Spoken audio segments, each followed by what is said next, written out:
Let's talk about all the degrees of connection here because it's amazing that it's essentially Scott Hall Day, but Scott Hall, his connection to Dallas and my connection to Dallas. You and I talked about this last week, but when I was back in my baseball reporting days, I had my blog MLB Reports, and I was speaking with Dallas, and it was about 11 years ago, and this is when DDP Yoga was just coming out.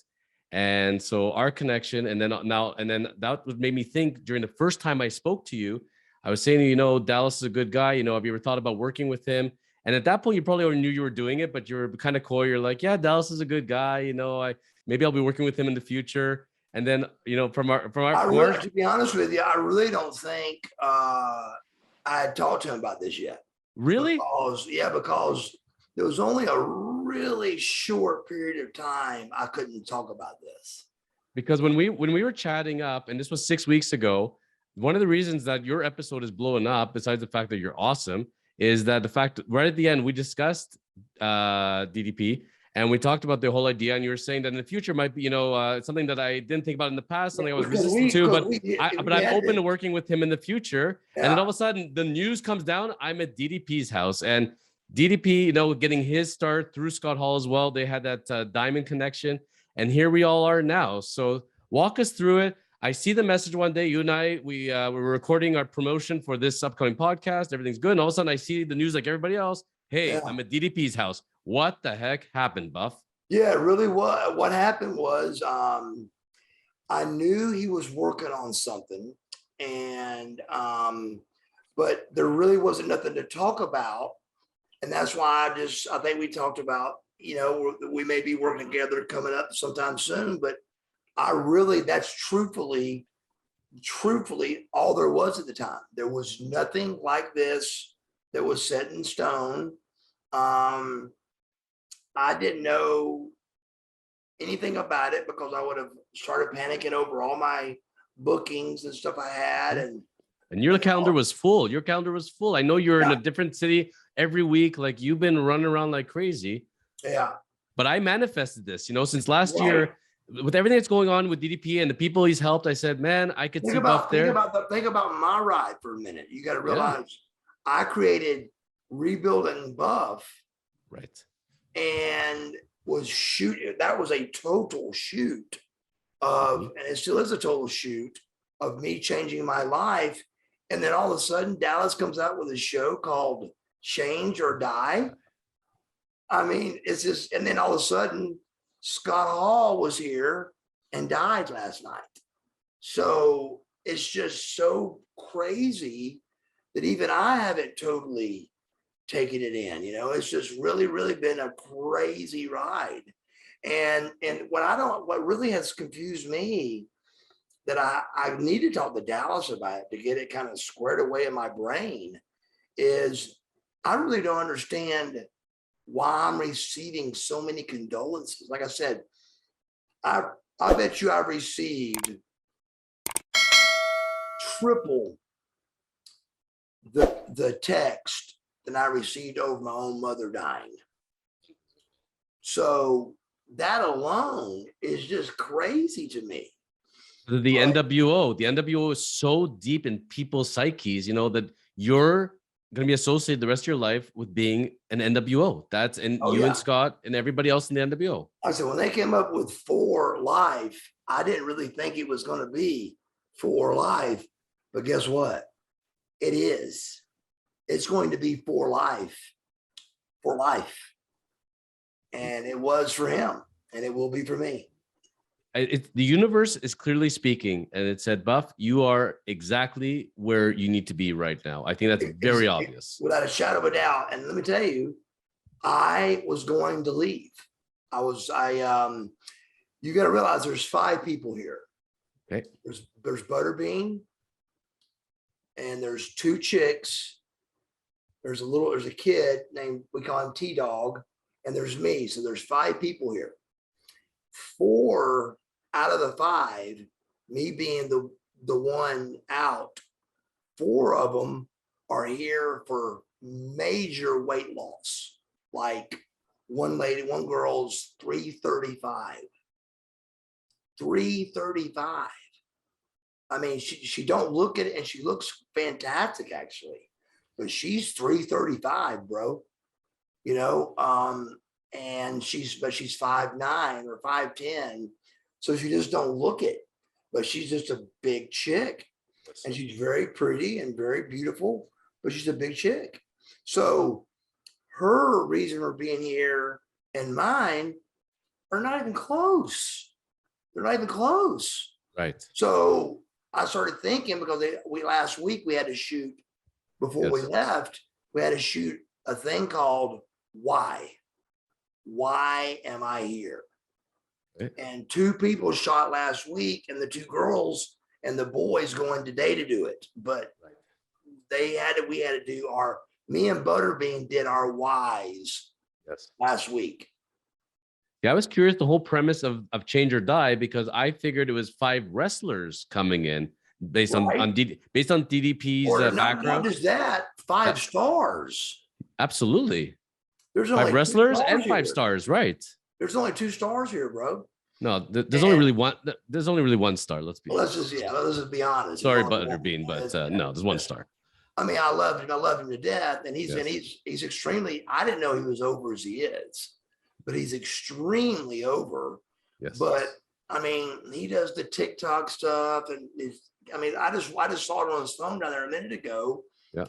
He did a TikTok that to me was hokey pokey, a bunch of bullshit, and it got 4,000 views in 20 minutes. So I'm getting ready to turn my whole shit up a notch and go crazy with it, which I'm not having to try to do it. It's just coming at me like with the chosen lawyer, and that's great and things like that. But at the same time, it's hard to fit it in, because like today, just like that, they go, "Hey, we got to have an interview with Scott Hall right now." And I had to instantly go outside and cut a whole big giant interview like this about Scott Hall, and so I had to put off our tape a little bit, But we're here now, and you said that you came, you got the offer, you went straight to DDP's house, but early on you thought about leaving. What made you decide to stay? Oh yeah, so that's important. I tell this story. Yeah, please. It's very important. So I got really depressed last week. I got real depressed, and I've only been here for 5 days, and I gotten really, really depressed. I'd been here 4 days, and then went on the road and realized that this was going to be a lot harder than I thought. And that's 4 days and going to LaGuardia, and did a real easy signing. And it still was overwhelmingly hard. But at the same time, I hadn't really done anything to help my knee yet. And I was a little bit upset about that. And they didn't quite know what to do to fix my knee yet. And so, long story short, I just said, I was real depressed, and I was watching Liar Liar by myself in the living room. And everybody around here goes to bed like at 8 o'clock, 9 o'clock. And so, dude, I was just like downstairs watching Liar. The Liar Liar, and I cried like 3 times during Liar Liar. So I was really depressed and didn't know why. So the next morning, I had made my mind up that my why was different. We had shot the why that day, and I just realized that mine wasn't different. Mine was much different, and the 2 chicks here are really hard to deal with. They're pretty tough to deal with. I mean, they're here for different reasons, and they're a little bit rough. I mean, they're straight up, and so it's about us all getting along too.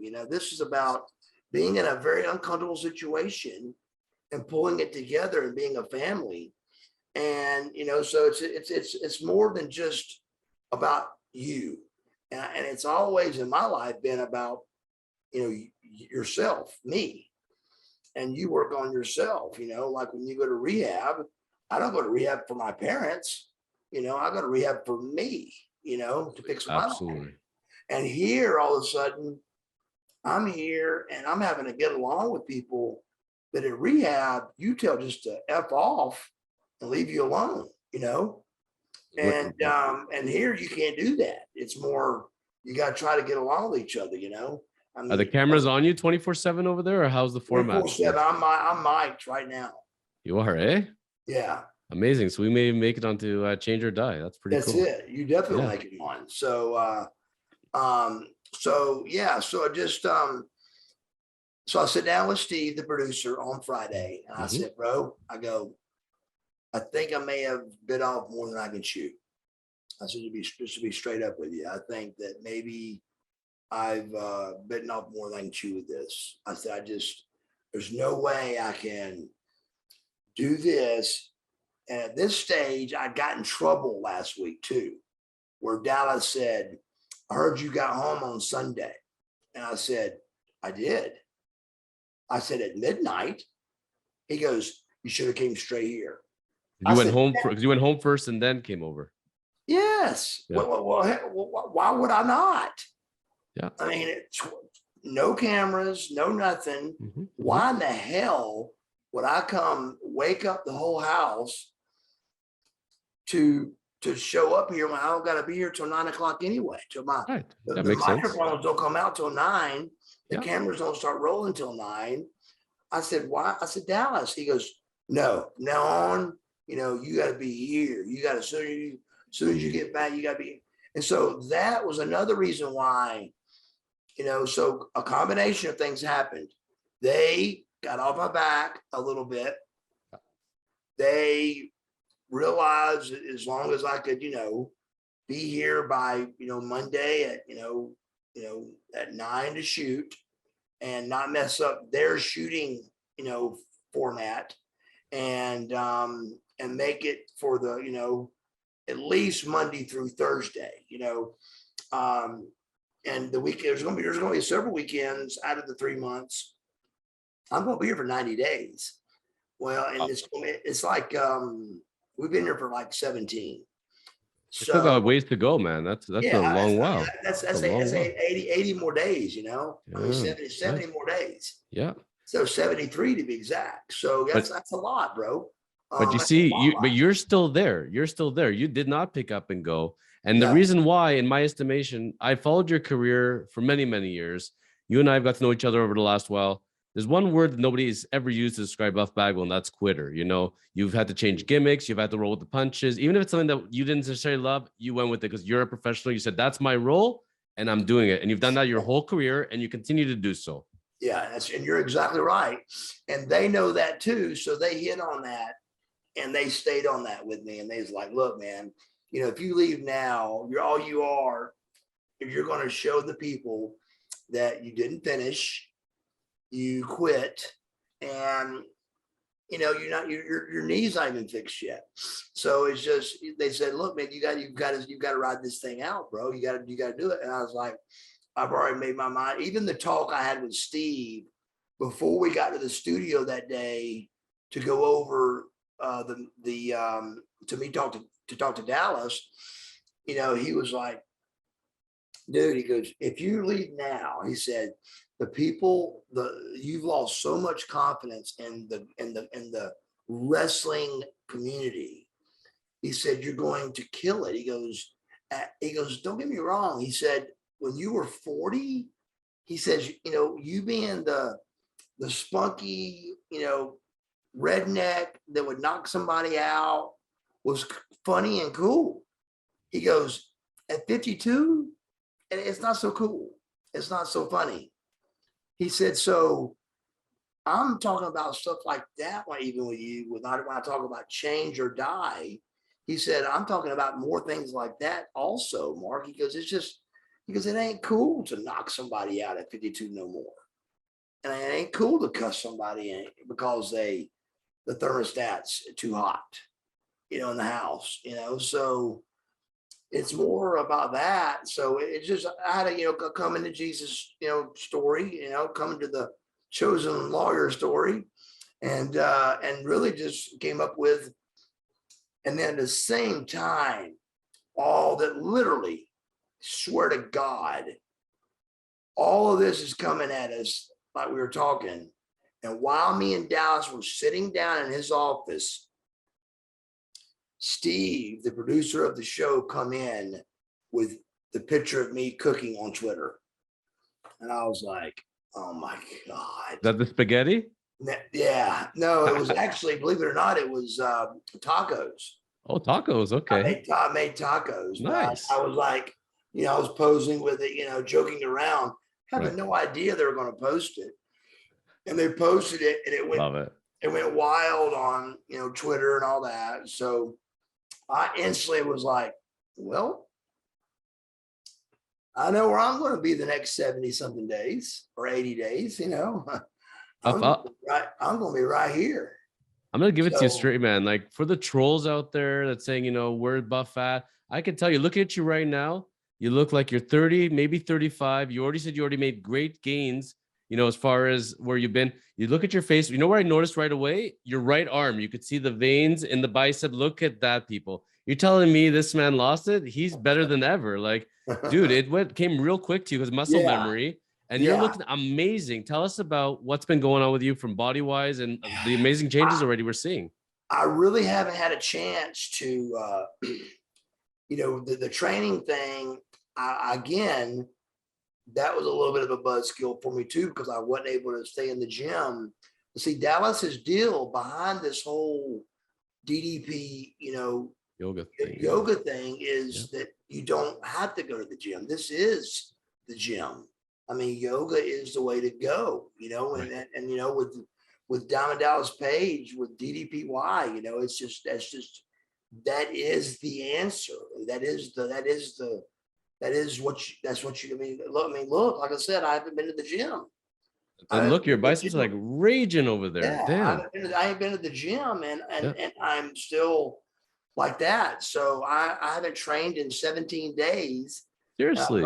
And I've gone from 268 to 235, and just by the only thing I've done is the program, right, and the diet. We were talking about this off air before we came on, but you're saying at your peak weight wise, you were at about wrestling weight of 228. Yeah, I mean, you're not far off. Absolute best, I was 228. And okay. Don't get me wrong. On TV, you would think I was 250 because I was so ripped, and I was so big. That you'd think I was 250, but I wasn't. I was shocked. I was shocked when you said that. But then you're saying now you're 235. I kind of did the math a bit. I thought, and that being said, now would you say that you're based on how you knew DDP, how you knew Dallas before being an accountability creep? Have you guys gotten closer? How's your relationship been with him? Oh yeah. It's hard for us to get closer because we've been so close for so many years anyway. I mean, you got to realize, believe it or not, Dallas was who I was up against in Rookie of the Year. Really? Do you remember that? Yes, I didn't realize it was him. Do you remember who the three were? I cannot now, to be honest. Please share with us. Eric Watts. Yes. Marcus Alexander Bagwell. Yeah. And Diamond Dallas Page. Wow. And believe it or not, Eric Watts beat me with the PWI. He was the PWI Rookie of the Year. Yes. Which is the Pro Wrestling Illustrated. That didn't matter to me. I was WCW Rookie of the Year. That's the one that everybody really knew. I mean, your real hardcore wrestling fans knew the PWI Rookie of the Year, but they didn't know. I mean, the WCW Rookie of the Year is the one I wanted to win anyway. So that's the one I did win, and that's one I wanted to win. But I was up against Dallas Page at 37, and I was 20. Right. And so we've been around each other for a long time, many years. So did you guys first meet back then? Is that your first encounter with him? Yeah.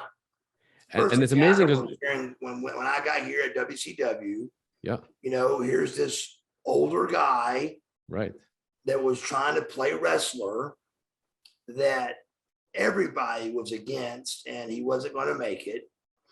And here I was, the young greenhorn rookie that wasn't going to make it. So really, it was kind of a bit against both of us, but we both came out of it and survived to have very good careers, you know. The only thing we knew Dime Dallas at the time was the giant hair. He was the Andre Agassi wannabe, and he was a manager. Like, what's this guy doing wrestling? And he went on to a great career. Incredible. Yes. Yeah. I even told him one day, I said, do you realize you have been successful at two things that both of them everybody was dead against you on. Everybody was dead against you on wrestling. You had no way, you were never going to make it. And you ended up being the world champion 3 times and made it. And I said, then, and I can remember like it was yesterday, Lex Luger being, 280, me being shredded and ripped, and be sitting in the crowd in the audience, like we used to sit in the stadium in the arena, just watching, just because we were just bored, right, before TV, and Lex just ripping Dallas apart, and it was so funny, and Dallas would go bring his little mat out, and it was comical. And all of a sudden he becomes, an overnight sensation over it. I mean, it's unbelievable. It's just sounds like you made the story up. Sounds like it's fake. It's unbelievable. I mean, think of how he even got to wrestling. Then he became a wrestler. Now with the DDP yoga. And I remember when it first came out 11 years ago, and he was all over the internet, and people were saying, "What's this? Wrestling yoga? What the heck is that?" And he was a cool guy. I remember talking to him, and it's gone bananas. Yeah. Right. And then he saved saved Jake, saved Scott. Yeah. And then he that guy, the guy that had the bad knees and was on the double crutches is doing a 40-yard dash and a full split. So it just was a combination of things that happened that, put him on the map. But it was really impressive regardless. I see this as a great platform for your future. Like you said, you're doing Rebuilding Buff. You're in the right mindset of where you wanted to go. And now being where you are, I see this only producing great things for you going forward. Can as far as the show itself, Change or Die, is there any other details as far that you're able to tease us with as far as where it's going? Like, do people get voted out? It really is just, I'm definitely staying 1,000%. Okay. It's definitely the place I need to be. I have, my phone is just ignited with podcasts and bookings and amazing and things. So it's really, really taken off. And this is just a place to be right now for me, and to show the fans and to show the world that my rebuilding buff is really truthfully true, that I really am rebuilding buff, and I really have done so. And you can tell by my voice and my face. And I mean, look at me. I mean, my face is healthy and good, and I'm smiling, and everything's going great. And it's, everything's just going so good that this is definitely the right choice that I made. That just was kind of like wrestling at the time. It was just a pure accident, pure luck. Decision I made that boom turned into a huge deal, so it's just crazy how it all worked out. But I hate that the Scott Hall death thing being part of this, but it literally